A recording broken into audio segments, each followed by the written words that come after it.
Welcome to Bite-Sized Sermons.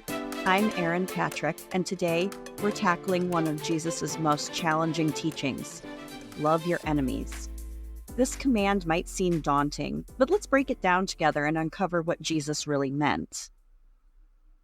Our focus is Matthew 5:43 and 44, where Jesus says, "You have heard that it was said, 'Love your neighbor and hate your enemy.' But I tell you, love your enemy and pray for those who persecute you." This teaching is part of the Sermon on the Mount, a series of radical redefinitions of traditional Jewish laws. At the time, loving one's neighbor was a common practice, but loving enemies, that was revolutionary. To fully understand this command, let's consider the historical context. Jesus was speaking to a Jewish audience under Roman rule, a period marked by significant hostility and resentment. Many Jews felt oppressed and harbored animosity towards their Roman oppressors. In such a setting, Jesus' call to love one's enemies was a radical departure from the norm. To fully appreciate Jesus' teaching, it's helpful to look at individuals who embodied the principles of loving one's enemies in their own lives. Let's explore two notable figures, Martin Luther King Jr. and Nelson Mandela. Martin Luther King Jr., during the American Civil Rights Movement, King advocated for nonviolent resistance and forgiveness. Despite facing intense hostility and violence, King consistently preached love and reconciliation. His famous line, "I have decided to stick with love. Hate is too great a burden to bear," encapsulates his approach to dealing with adversaries. King's philosophy was deeply influenced by Jesus' teachings, and he demonstrated that love and forgiveness could lead to social change and personal healing. Now, Nelson Mandela. After spending 27 years in prison, Mandela emerged as a symbol of peace and reconciliation. Instead of seeking revenge against his former oppressors, he chose to foster unity and understanding. Mandela's leadership in transitioning South Africa from apartheid to democracy was marked by his commitment to forgiveness. In his own words, "Resentment is like drinking poison and then hoping it will kill your enemies." Mandela's ability to embrace his enemies with compassion was pivotal in healing a fractured nation. Now let's delve deeper into the cultural and historical context of Jesus' time. Jesus' teachings on loving enemies was radical not only because it was countercultural, but also because it challenged deeply entrenched societal norms. In first century Judea, the Jewish people were living under Roman occupation. This period was marked by political unrest and social upheaval. Many Jews resented their Roman rulers and longed for liberation. In this environment, traditional teachings often emphasized retribution and justice in terms of eye for an eye. Jesus' command to love enemies was a stark contrast to the prevailing attitudes of vengeance. It was a call to transcend the cycle of retaliation and embrace a higher standard of love and forgiveness. Scholars suggest that Jesus' teaching was not just about individual morality, but was also a critique of systematic injustice. By promoting love for one's enemies, Jesus was advocating for a transformative approach that could disrupt cycles of violence and promote genuine reconciliation. Theological interpretations of this teaching often emphasize the loving one's enemies reflects the nature of God's love, a love that is unconditional and extends even to those who oppose us. Jesus' teachings challenges us to embody this divine love in our own interactions, creating a space where reconciliation can occur. Let's explore why this teaching was so radical.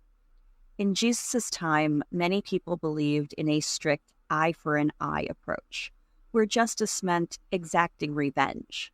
By contrast, Jesus proposed a revolutionary idea that true justice and righteousness involves breaking this cycle of vengeance through love and forgiveness. Jesus' teaching was not just about personal piety. It was about reshaping society's values. Imagine the impact if people began to genuinely love their enemies and respond to hostility with kindness. It would disrupt the cycles of hatred and promote a culture of peace and reconciliation. Some people misinterpret this command, thinking it means we should passively accept abuse or injustice, but that's not the case. Let's address this misconception. Loving your enemies does not mean allowing yourself to be mistreated or standing by in the face of injustice. Instead, it means choosing to respond with compassion and seeking reconciliation, even when it's difficult. It's about transforming your own heart and actions rather than passively accepting wrongs. So, what does loving your enemies really mean? Here's a few key points.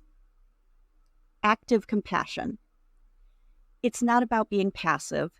It means actively choosing to respond with kindness even when faced with hostility. Breaking the cycle. Loving your enemies helps break the cycle of hatred and revenge. It's a way to promote peace and transform relationships. Strength and courage. It takes immense strength to respond with love in difficult situations. It's a powerful way to show the impact of Jesus' teachings in our lives. Let's look at a few real-life examples where people have applied this teaching. In the aftermath of conflict, leaders and communities have chosen forgiveness over retaliation, leading to reconciliation and healing. For example, in post-apartheid South Africa, the Truth and Reconciliation Commission aimed to address past injustices through forgiveness and understanding rather than vengeance. On a personal level, many people find transformative power in choosing to forgive those who have hurt them. Stories of individuals who have forgiven past wrongs often reveal how this choice leads to personal healing and a renewed sense of peace. Now let's talk about some practical ways to apply this teaching. The first is empathy. Try to understand where your enemies are coming from, even if you don't agree with them. Understanding their perspective can help you respond with compassion. 2, forgiveness. Choose to let go of grudges and resentment. Forgiveness is about freeing yourself from the burden of anger. 3, acts of kindness. Small acts of kindness towards those who have wronged you can change the dynamics of your relationships. It could be a kind word or a helpful gesture. 4, prayer. Jesus told us to pray for those who persecute us. Prayer can shift our hearts and attitudes towards others. So as we wrap up, here are a few questions to reflect on. In what situations do you struggle most to love your enemies? How can you begin to apply Jesus' teachings in those situations? What steps can you take to cultivate a spirit of love and forgiveness? Let's also consider some additional reflection exercises. Imagine a recent conflict or challenge you faced. How might responding with love and understanding change the outcome? Think about someone you find difficult to forgive. What small step can you take towards reconciliation with that person? Thank you for tuning in to Bite-Sized Sermons. I hope today's discussion on Love Your Enemies has given you new insights and practical ways to live out this teaching. If you have any thoughts or questions, I'd love to hear from you. Until next time, keep reflecting on Jesus' teachings and striving to live them out. I'm Erin Patrick, and this has been Bite-Sized Sermons. See you in the next episode.